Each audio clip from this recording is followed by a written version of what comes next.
जय हिंद। मैं हूं अब्बास सैयद और आप देख रहे हैं न्यूज़ 14। कल यानी शुक्रवार को अमेरिकी राष्ट्रपति डोनाल्ड ट्रंप और यूक्रेन के राष्ट्रपति के बीच में एक तीखी बहस हो गई। किसी समझौते के दौरान ये बहस पत्रकारों के बीच में हुई, जिसके बाद दुनिया भर से प्रतिक्रियाएं नेताओं की आने लगी। आइए देखते हैं ये रिपोर्ट, ये खबर आप तक पहुंचाते हैं और दुनिया भर के नेताओं ने इस तीखी बहस पर अपनी अपनी क्या प्रतिक्रियाएं दी। First of all, during the war, everybody has problems.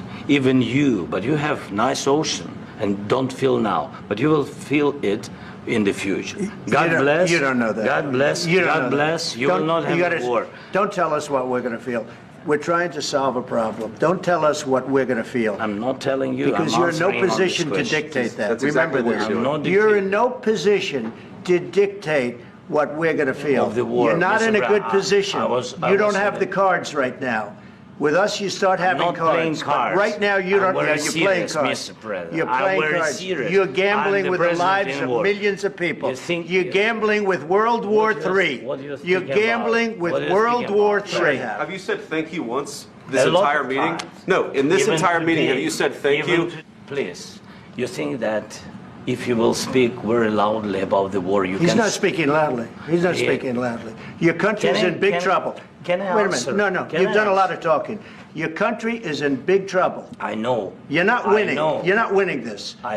You have a damn good chance of we are coming out staying, okay because of Mr. us. President, we are staying in our country, staying strong from the very beginning of the war. We've been alone, and we are saying... If you didn't have our military equipment, this war would have been over in 2 weeks. In 3 okay? days, I heard it from Putin. In 3 days. God bless. You don't know that. God bless. You don't know God that. bless. You will not have a war. Don't tell us what we're going to... Ukraine के राष्ट्रपति Volodymyr Zelensky और अमेरिकी राष्ट्रपति Donald Trump के बीच शुक्रवार को पत्रकारों की मौजूदगी में ही कहासुनी हो गई और दोनों देशों के बीच होने वाला कथित समझौता नहीं हो पाया। इससे पहले ट्रंप ने कहा था कि यूक्रेन के राष्ट्रपति वोलोदिमिर ज़ेलेंस्की एक बहुत बड़ा समझौता करने अमेरिका आ रहे हैं, लेकिन विवाद के बाद खत्म हुई इस बातचीत ने ये उम्मीद फिलहाल खत्म कर दी है। ट्रंप और ज़ेलेंस्की के बीच हुई बातचीत के इस हर्ष पर अब दुनिया भर के नेताओं के बयान आने शुरू हो गए हैं। कनाडा के प्रधानमंत्री जस्टिन ट्रूडो ने कहा है कि रूस ने अवैध और अनुचित तरीके से यूक्रेन पर हमला किया है। ट्रूडो ने सोशल मीडिया एक्स पर लिखा कि 3 साल से यूक्रेन साहस और जवाबी कार्रवाई के साथ मुकाबला कर रहा है। उनकी लड़ाई लोकतंत्र, आजादी और संप्रभुता के लिए है।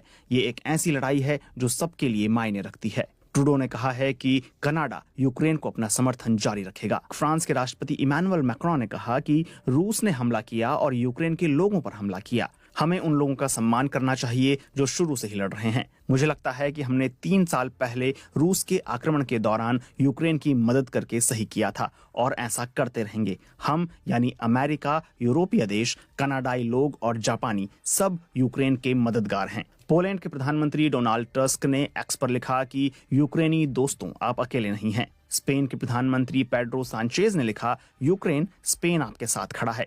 नॉर्वे के प्रधानमंत्री जोनास गर स्टोर ने लिखा, हम इस संघर्ष में यूक्रेन और स्थायी शांति के पक्ष में हैं। स्वीडन के प्रधानमंत्री ने भी यूक्रेन का समर्थन किया। उन्होंने कहा कि स्वीडन यूक्रेन के साथ खड़ा है। आप न केवल अपने लिए बल्कि पूरे यूरोप की आजादी के लिए लड़ रहे हैं।